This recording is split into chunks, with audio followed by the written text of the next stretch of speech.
Profitability. आप में से कौन है जो प्रॉफिटेबिलिटी नहीं चाहता अपने बिजनेस में?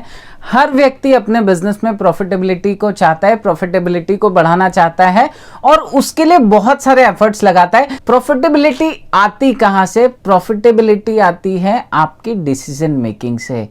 डिसीजन मेकिंग क्या होती है? आप अपने घर से निकले हैं, आपका ऑफिस या आपकी शॉप आपके घर से 7 किलोमीटर दूर है। आप अपने घर से निकलते हैं, एक लेफ्ट टर्न लेते हैं, एक राइट टर्न लेते हैं, फिर कुछ किलोमीटर चलते हैं, फिर एक राइट टर्न लेते हैं, फिर एक लेफ्ट लेते हैं और आप अपने ऑफिस पहुंच जाते हैं।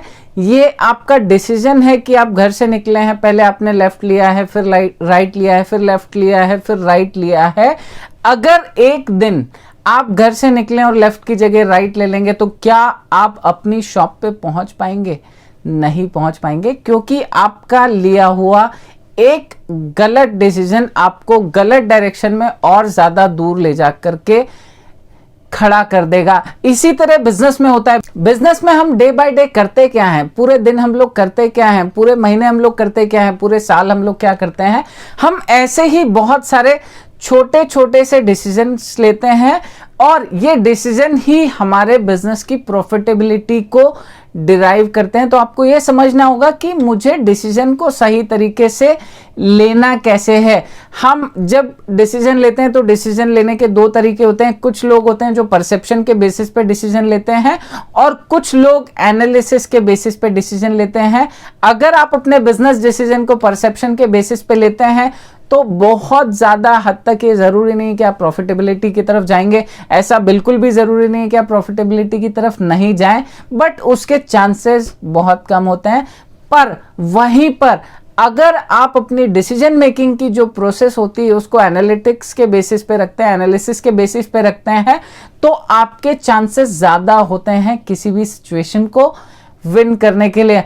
एक इफेक्टिव और सक्सेसफुल डिसीजन ही आपके प्रॉफिट को इंक्रीज कर सकता है। वहीं पर कहीं आप कोई अनसक्सेसफुल डिसीजन लेते हैं तो वो आपके बिजनेस में लॉस क्रिएट करता है। जैसे आपने एक एग्जांपल में समझा लेफ्ट और राइट, वैसे ही बिजनेस में डेली हम बहुत सारे लेफ्ट एंड राइट करते हैं। अब हमें समझना होता है कि हम उसको इंप्रूव कैसे करें, उसके प्रिसीजन को कैसे बढ़ाएं, उसकी प्रोबेबिलिटी को कैसे बढ़ाएं। अगर हम बढ़ाते जाएंगे तो हमारी प्रॉफिटेबिलिटी और ज्यादा बढ़ती चले जाएगी। टेक्निकल 4R फॉर्मूला तो मैं आपको शेयर करूंगा ही, बट बेसिक थॉट को समझना बहुत ज्यादा जरूरी है कि प्रॉफिटेबिलिटी आती कैसे है। जो बड़े बिजनेसेस हैं वो प्रॉफिटेबिलिटी लाते कहां से? वो ऐसे ही लाते हैं, वो अपने डिसीजंस को इंप्रूव करते चले जाते हैं, क्योंकि ये सबसे ज्यादा क्रिटिकल फैक्टर होता है किसी भी ऑर्गेनाइजेशन को ग्रोथ में ले जाने के लिए। तो आपको सिंपल सा यही काम करना होता है कि अपने जीवन से जो बहुत आसान से अजम्पशन बेस्ड डिसीजन मेकिंग होती है उसको खत्म कर दीजिए। प्लीज अजम्पशन बेस्ड जो डिसीजन होते हैं उनको लेना कम कर दीजिए। उन्हें लेना बहुत आसान होता है पर हमें पता नहीं होता है कि लॉन्ग टर्म में वो हमें कैसे रिजल्ट्स देने वाले हैं।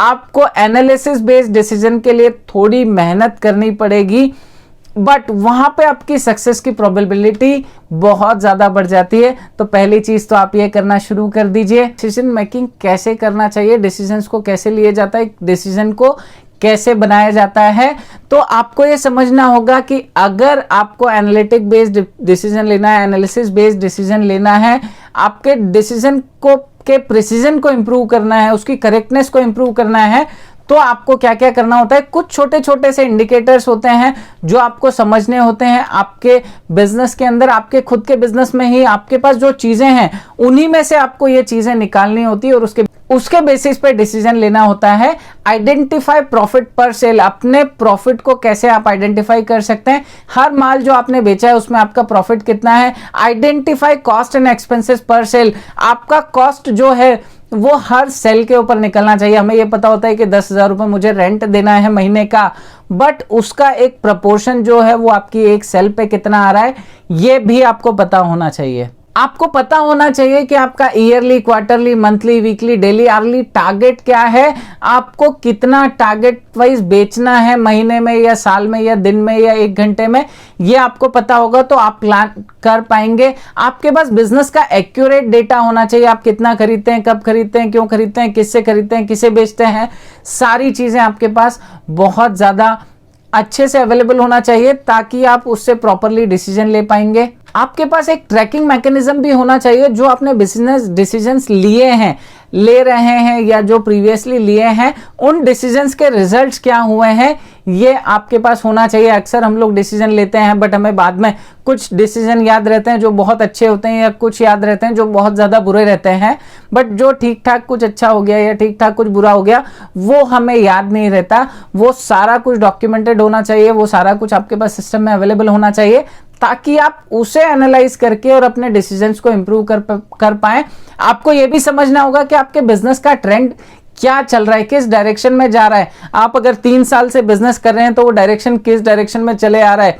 अगर 2 साल बहुत अच्छी पॉजिटिव ग्रोथ हुई है, तीसरे साल जाके हम लोग स्ट्रक हो गए हैं या नेगेटिव ग्रोथ हो रही है, तो आपको ट्रेंड पता होना चाहिए कि मैं किस डायरेक्शन में जा रहा हूं और उसके पीछे रीजन क्या है। इंडस्ट्री में कुछ नया तो नहीं आ गया जिसको मैं अडॉप्ट नहीं कर पा रहा हूं। ये सारी चीजें का एनालिसिस भी आपके पास होना बहुत ज्यादा जरूरी है। आपको यह भी एग्जामिन करना होता है कि आपकी स्ट्रेटेजी और सिनारियोज क्या है।